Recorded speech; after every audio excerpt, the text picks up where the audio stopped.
I think that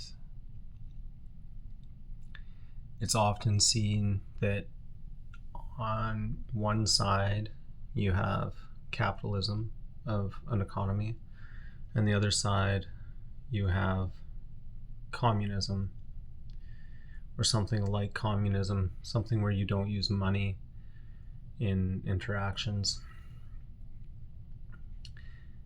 I mean, that's one part of communism. Um, I think it's pretty generally accepted that a really general but a point, it cuts straight to the point pretty well. The saying of communism that each according to ability, each according to need, I think is how it goes. Which, yeah, I think currently though, you think that either something is capitalist or communist or socialist. If you think about that baseline description of communism as, like I just said, each according to ability, each according to need, I think that's how it goes. You see that that's exactly how you define a family. And my feeling is that communism, by that definition, doesn't scale because it can only be applied to actors or people that you can see, that you actually have relationships with. And that can be your family or your extended family and friends, or it could be a person at the market that you see. You know, if it's a vendor at the market that you see and you can barter for something. So if you look at capitalism, it's just a way of holding wealth, and money itself is just excess. I gotta look for the word. Excess productivity. It's a way of storing it in inventory that's easily convertible to any other number of things that you want. So if you're a farmer and you make grain and you have excess grain that you're not going to use, you sell it and you can convert that grain into things that you do want to use, like heat for your home or other food or whatever. Capitalism is actually just a way of dealing with relationships. It's a way of putting a value on relationships that you can't see, but you can only feel. So for example, you go to the market and you buy something from someone. You buy a pair of shoes that you need. Well, that person that you're buying from, unless they're a cobbler, they didn't make those shoes. And even if they are a cobbler and made those shoes, they had to get the materials from someone else. They likely, even the most farm to table kind of industry, doesn't do it all. They have help from everyone else in society to help them accumulate things and accumulate materials and get knowledge and to be able to produce things. So our fiat currencies are ways of putting a value on people's actions and the things and your wants and needs as well. So some of the really big criticisms of capitalism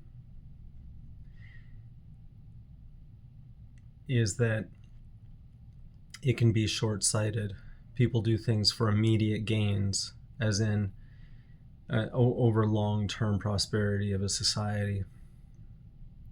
And I think that that can be true, but I think it's becoming less and less true.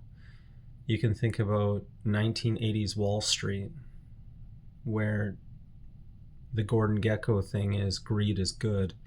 It's like, well, no, it's not. If you screw somebody over today, they're going to remember tomorrow. And screwing people over, the whole point of society, this society, humanity that we live in, is about being good.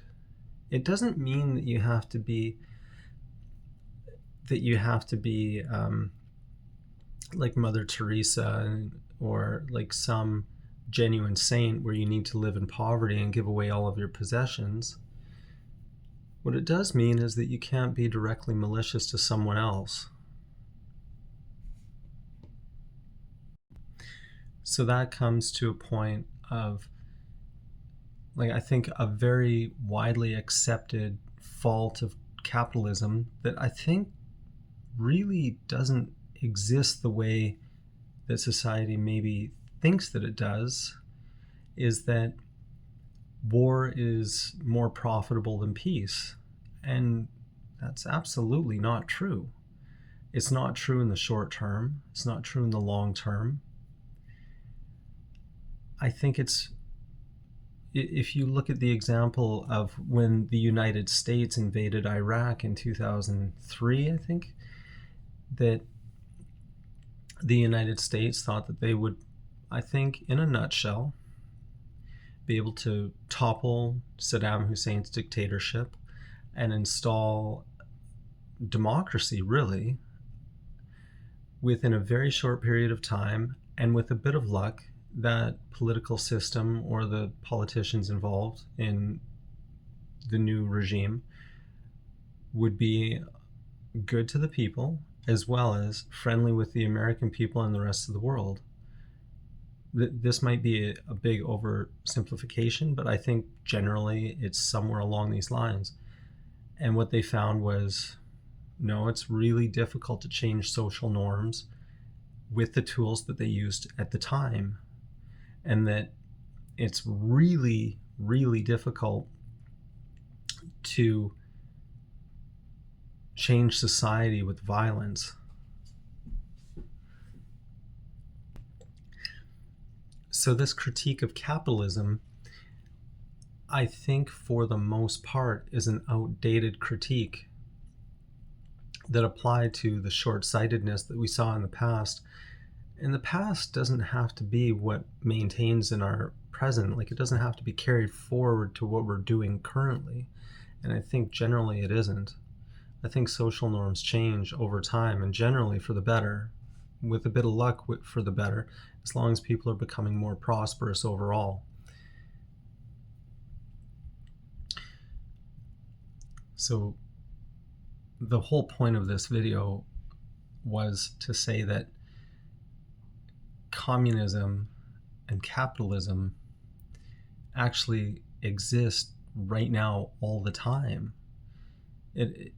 Together, they form a complex fabric of how we deal with relationships in society, and how we put value on things in society when we don't actually see them up close, and when we can't put our hands on them, to experience them up close. Like, how much do you want to pay for those shoes that someone else made that you're never going to meet? And I also think that there is basically almost nothing that you exchange your time or attention or resource, everything's a resource, I guess, that you exchange your resources for, where that exchange is only for money.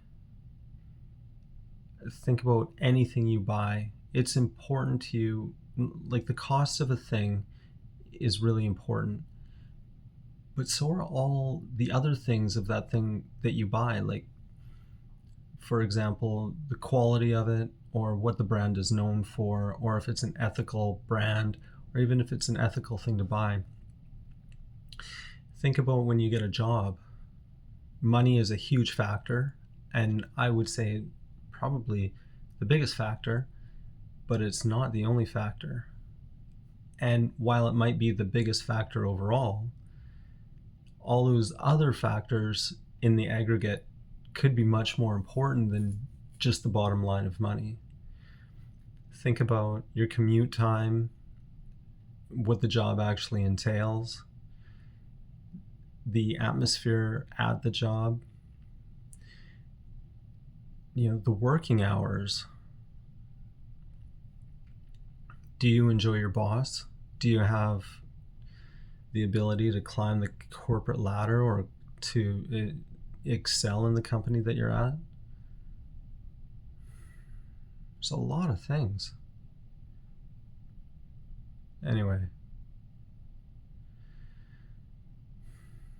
people really shit on capitalism a lot, and I think it's a misunderstood thing that, well, I've already said it twice in this video, that what we interpret as capitalism and communism actually exist all the time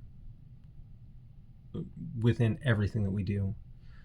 I mean, even look when the USSR was still operational, like a fully communist country, they still had to have a way of understanding how much resource things took to produce.